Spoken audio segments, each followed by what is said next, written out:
જે વિદ્યાર્થી મિત્રો સોનેટનું સ્વરૂપ ભણે છે એમને અમુક સોનેટ હંમેશા અભ્યાસક્રમમાં હોવાના જ. દાખલા તરીકે જૂનું ઘર ખાલી કરતા, દાખલા તરીકે બક્કર ઠાકોરનું બેઠી ખાટે ફરી વળી બધે મેળીઓ ઓરડામાં, જૂનું પિયર ઘર, કાંતનો ઉપહાર, રાજેન્દ્ર શાહનું આયુષ્યના અવશેષે, રામનારાયણ પાઠક શેષનું મળ્યા તુજ સમીપ અગ્નિ તુજ સમીપ જુદા થયા, છેલ્લું દર્શન. એ રીતે ઉમાશંકરના 2-4 સોનેટ હંમેશા અભ્યાસક્રમમાં હોય. એક તો જઠરાગ્નિ, રહ્યા વર્ષો ગયા વર્ષો, બીડમાં સાંજવેળા, પ્રહલાદ પારેખ હોય તો વિદાય, જયંત પાઠક હોય તો રીસ, ઉષનસ હોય તો વળાવી બા આવી. તો આ મોટે ભાગે નિરંજન ભગત હોય તો મોર કરોળિયો. આ બધા નખશીખ એવા સુંદર સોનેટ છે કે જે હંમેશા ક્યાંક ને ક્યાંક અભ્યાસક્રમની અંદર આપણે આવવાના. તો આજે એક એવું સરસ સોનેટ આપણે જઠરાગ્નિની વાત કરીશું. વાત કરતાં પહેલાં હું કહી દઉં કે જાન્યુઆરી ફેબ્રુઆરી 2011નો પરબનો એક વિશેષાંક થયો હતો, જેમાં ઉમાશંકર જોશીની કવિતાઓ પર જેને સોંપાયું એ લોકોએ કલમ ચલાવેલી. એટલે તમને જઠરાગ્નિ વિશે બીજેથી પણ મળશે, આમાંથી પણ મળશે. એ જ રીતે રહ્યા વર્ષો ગયા વર્ષો વિશે બીજેથી પણ મળશે, અહીંથી પણ મળશે. રચો રચો અંબર ચુંબી મંદિરો, ઊંચા ચણો મહેલ ચણો મિનારા, મઢો સ્ફટિકે લટકાવો ઝુમ્મરો, રંગે ઉડાવો જળના ફુવારા. રચો રચો ચંદન વાટિકાઓ, ઊંડા તણાવો નવરંગ ઘુમ્મટો, ને કંઈક ક્રીડાંગણ ચંદ્રશાળા રચો ભલે. હવે વળાંક છે. અંતર રૂંધતી શીલા એ કેમ ભાવી બહુકાળ સાંખશે, દરિદ્રની એ ઉપહાસ લીલા સંકેલવા, કોટિક જીભ ફેલતો ભૂખ્યા જનોનો જઠરાગ્નિ જાગશે, ખંડેરની ભસ્મ કણી નવલાદશે. આપણે જાણીએ છીએ કે જેને આપણે કમિટેડ પોએટ્રી કહીએ છીએ, પ્રતિબદ્ધ કવિતા, જે સામાજિક નિસ્બત સાથે લખાયેલી હોય છે, એની અંદર થોડુંક બોલકાપણું આવવાનું જ. જ્યારે ઉમાશંકર એમની એક કવિતામાં કહે કે રામજી લોહી માંસ આટલા કા સોંઘા અને રોટલા આટલા કા મોંઘા, તો બોલકાપણું આવવાનું. ભલે આપણે એવું કહેતા હોય કે loud is not allowed in the art, પણ નિસ્બતની સાથે જરાક અમસ્તી અવાજ ઊંચો થઈ જાય. આમાં પણ થયો છે. રીતસરની તમારે અમીરોને ચેતવણી અપાઈ છે કે રચો રચો અંબર ચુંબી મંદિરો, મંદિર એટલે ઘર, ઊંચા ચણો મહેલ ચણો મિનારા. પણ ક્યાં સુધી આવી બે વર્ગ વચ્ચેની ખાઈ, ક્યાં સુધી ગરીબો સહન કરશે?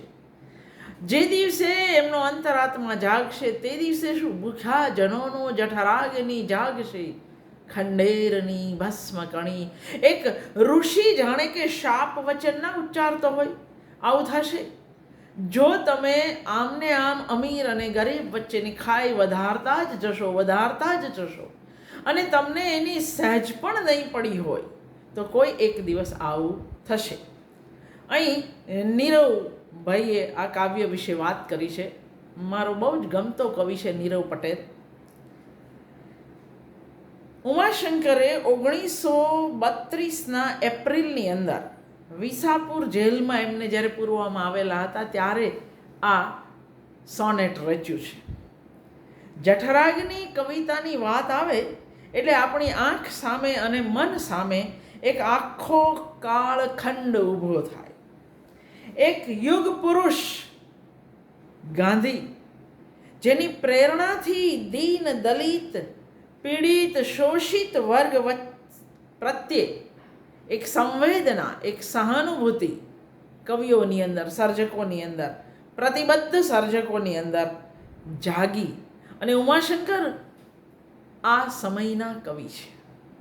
કવિ પોતાના સમયમાં હંમેશા હાજર હોય. ઉમાશંકર તો દરેક સમયે પોતાના સમયમાં હાજર હતા.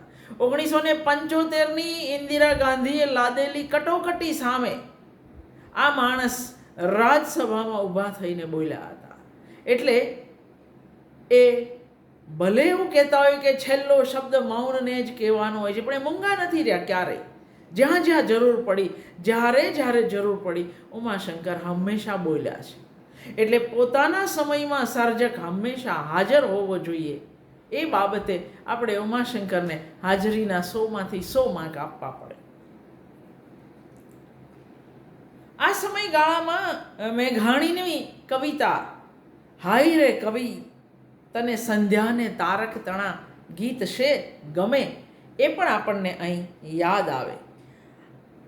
આવા સમયગાળામાં જ્યારે અમીર ગરીબ વચ્ચે આટલો ભેદભાવ હોય, જ્યારે દલિત, પીડિત, શોષિતની સામે કોઈ જોતું ન હોય, એ સમયે તમને પ્રકૃતિના કાવ્યો કેવી રીતે સૂઝે, તમને કૃષ્ણની વાંસળી કેવી રીતે સંભળાઈ શકે? આ કવિને નથી સંભળાતી.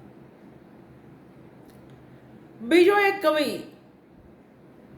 એ પણ કે કરસનદાસ માણેક, દરિદ્ર, દુર્બળ, દીન, અછૂતો, અન્ન વિના અડવડતા, દેવ દ્વારની બાર ભટકતા, ટુકડા કાજ ટળવળતા, તે દિન આંસુ ભીના રે હરિના લોચનિયા મેં દીઠા. એક બાજુ મંદિરો, એની અંદર ઈશ્વરને ધરાતા ભોગ, અને બીજી બાજુ બાર ગરીબ ભૂખ્યા. તો કરસનદાસ કહે છે તે દિન આંસુ ભીના રે હરિના લોચનિયા મેં દીઠા. આ બધી કવિતાઓ ગાંધી યુગની નિપજ છે. એક યુગ પુરુષે જે આહ્વાન આપેલું સર્જકોને જીવન અભિમુખ સાહિત્યનું, એ આહ્વાન, એ પડકાર ઝીલીને આ કવિઓ આ પ્રકારની કવિતાઓ લખી છે. મેઘાણીએ લખ્યું છે કે પ્રત્યેક લેખક નવયુગની રચનામાં રોકાયેલો મજૂર છે. એ ખરા દિલથી મજૂરી કરે, પછી ભલે એને કોતરકામ આવડતું હોય તો નકશીકામ કરે, અને ન આવડતું હોય તો સાદો પથ્થર ફોડે. ચાહે મહાકાવ્ય રચે કે દૈનિક છાપાની અંદર રિપોર્ટ લખે, પણ એનું નિર્મિત કાર્ય તો એ કરે ને કરે જ. ન કરનારને નવરચનામાં સ્થાન નહીં. જે આવડે તે, જેવું આવડે તે, પણ બોલો. મેઘાણીએ આ કહ્યું છે. ઉમાશંકર એ કરે છે. ઉમાશંકર તો સાદા પથ્થર ફોડા નથી. એમને તો નકશીકામ આવડતું હતું, અને છતાંય નકશીકામને થોડીક વાર બાજુ પર મૂકી અને જઠરાગ્નિ રૂપી પથ્થરો ફોડવાનું કવિ કર્મ ઉમાશંકર કરે છે. અને એટલે જ વિચાર, સંવેદન અને નિસ્બતના સંમિશ્રણ સમી આ કવિતા સીધી, ડાયરેક્ટ, સાદી, સિમ્પલ અને સચોટ, ટ્રુ, એવી સાદી, સીધી અને સચોટ અભિવ્યક્તિ લઈને આવે છે. એ એટલી તો સરળ છે, સુબોધ છે કે તમને સમજાવવી ન પડે. અહીં એકેય લીટી એવી, એકેય પંક્તિ એવી નથી કે જે સમજાવવી પડે, જેનો આસ્વાદ કરાવવો પડે. આ કવિતા તમને સીધે સીધી તેજાબની જેમ અંદર ઉતરી જાય અને સમજાઈ જાય, રસાઈ જાય તમારી અંદર. એટલે અહીં હકીકતે સમજાવવાની વાત કરવાને બદલે આપણે કવિતાની વાત કરીશું.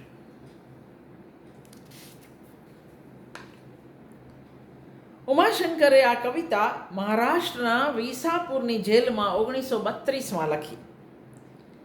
અને જો યાદ કરો તો આ એ સમયગાળો છે જેમાં ગોળમેજી પરિષદમાં દલિતોના પ્રશ્ને ગાંધી અને આંબેડકરનો ઐતિહાસિક વૈચારિક ટકરાવ થયો હતો.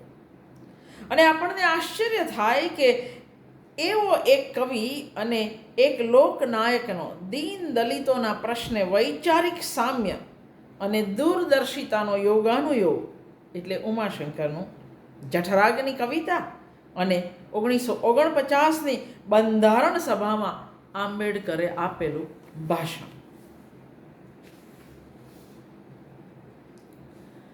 થોડીક નીરુભાઈએ નોંધ્યું છે તો આંબેડકરના એ ભાષણની પણ 2-4 લીટી આપણે સાંભળી લઈએ. 26 જાન્યુઆરી 1950ના રોજ આપણે વિરોધાભાસોથી ભરેલા જીવનમાં દાખલ થઈ રહ્યા છીએ. આ આંબેડકરનું સ્ટેટમેન્ટ છે. રાજકારણમાં સમાનતા અને સામાજિક તથા આર્થિક જીવનમાં અસમાનતા. આપણે ક્યાં લગી આવી અસમાનતાઓ ચાલુ રાખીશું? આપણે આપણા ભોગે તેમ કરીશું. જો ચાલુ રાખીશું તો એ આપણા ભોગે ચાલુ રાખીશું. કારણ કે સમાનતાથી વંચિત લોકો એક દિવસ મહેનતે મળેલી આ રાજકીય આઝાદીને ફૂંકી મારશે. ઉમાશંકરની પંક્તિ યાદ કરો. ફૂંકી મારશે એવું બાબા સાહેબ કહે છે. ઉમાશંકર શું કહે છે? ભૂખ્યા જનોનો જઠરાગ્નિ જાગશે, ખંડેરની ભસ્મ કણી નવલાદશે. બાબા સાહેબ કહે છે એ અસમાનતાને વરેલો વર્ગ કોઈ એક દિવસ આ રાજકીય આઝાદીને ફૂંકી મારશે. ઉમાશંકર પણ બરાબર આ જ મતલબની વાત કરે છે જઠરાગ્નિ કાવ્યમાં. અલબત્ત ઉમાશંકરે છેક 1932માં વાત કરી. દરિદ્રની ઉપહાસ લીલા જેવી અંબરચુંબી ઇમારતો, એમના અંતર રૂંધતી શિલાઓ જેવા જે મુઠ્ઠીભર ધનિકોના ભોગ વિલાસ માટે રચાઈ રહી છે તો રચો રચો, ના નથી કહેતો. પણ ભવિષ્ય એ ક્યાં સુધી સહન કરશે? એ કેમ ભાવિ બહુકાળ સાંખશે? અને જાણે કવિ ભવિષ્યવાણી કરતા હોય એમ કહે છે, ભૂખ્યા જનોનો જઠરાગ્નિ જાગશે, ખંડેરની ભસ્મ કણી નવલાદશે. નીરવ પટેલ ત્યાં સુધી કહે છે કે નક્સલવાદી દાવાનળ રૂપે એ ભૂખ્યા જનોનો જઠરાગ્નિ જાગ્યો છે અને દેશ સળગી રહ્યો છે. કવિની ચરમ ચેતવણીને જેણે ન ગણકારી એના પરિણામ આખો દેશ ભોગવી રહ્યો છે.